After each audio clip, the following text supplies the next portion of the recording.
vatandaşlar, salam mehriban iyileşler.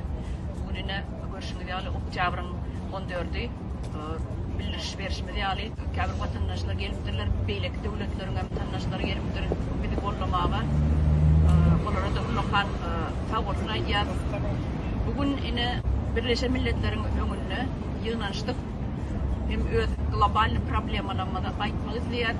Bugün meniň elimdäki saklap duran suraty görýänsiňiz Merdan Muhamedowa Türkiýe Respublikasyndan gilli ýagdaýda ogurlandy.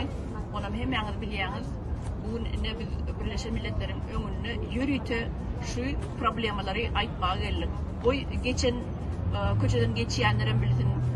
Birleşen Milletler Guramasynda oturan boş edara diýip atlandyrýan. Şu boş edarada oturanlaryň ählisi goý eşsin görsün.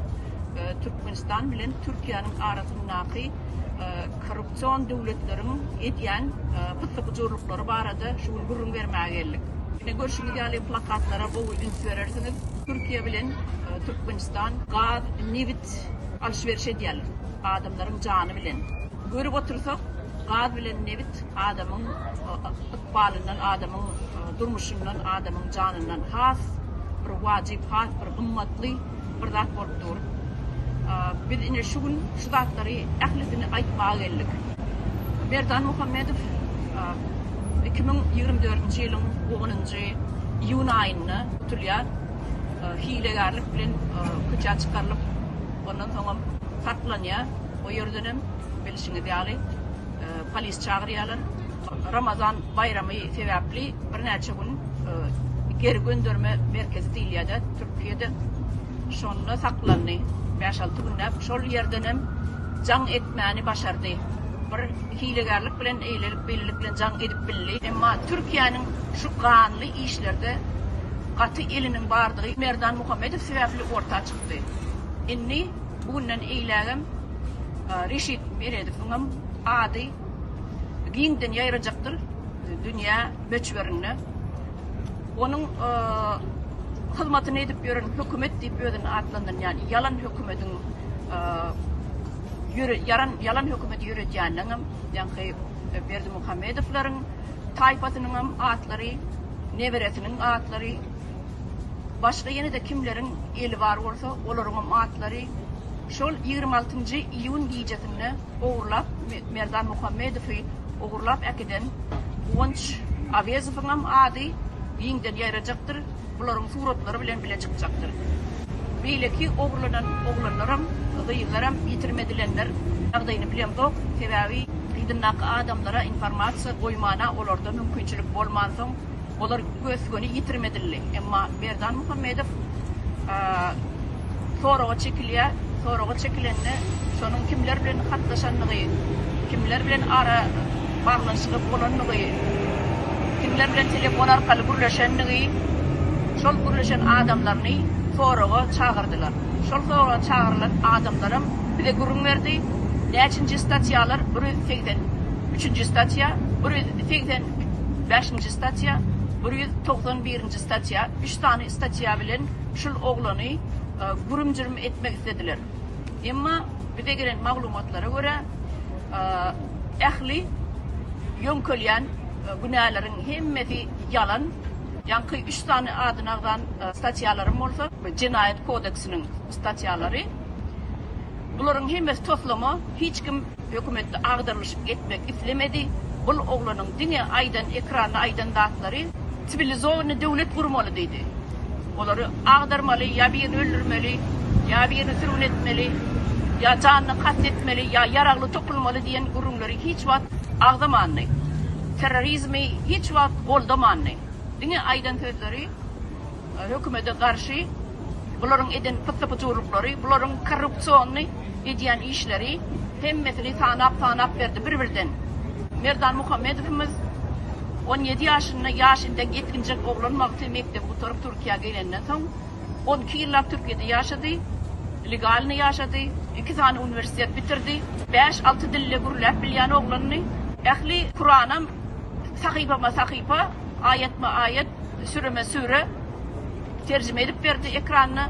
Buna da karşı Türkmenistan'ın hükümeti ödünü ne boşatırnak içinde hükümet deyip atlandırıyan terör toparı olsa bu oğlanı yığınadı.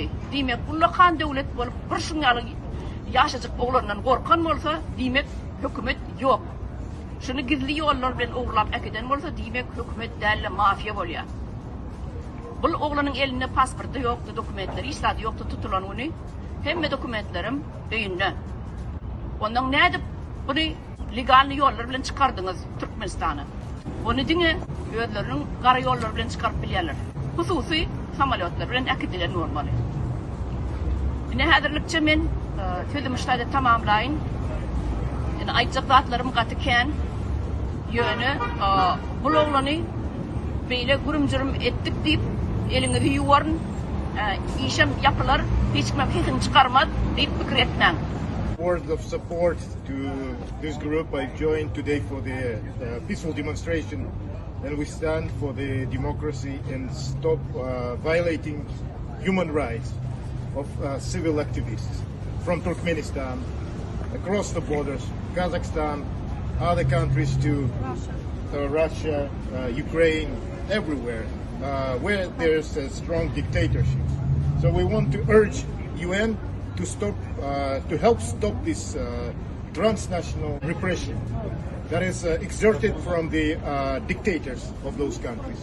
So we heartedly join today, I'm originally from Kazakhstan, heartedly join this demonstration to support Turkmen activists and stop abduction, exert your pressures on those countries and stop supporting corruption, corrupted leaders, autocratic leaders of those countries.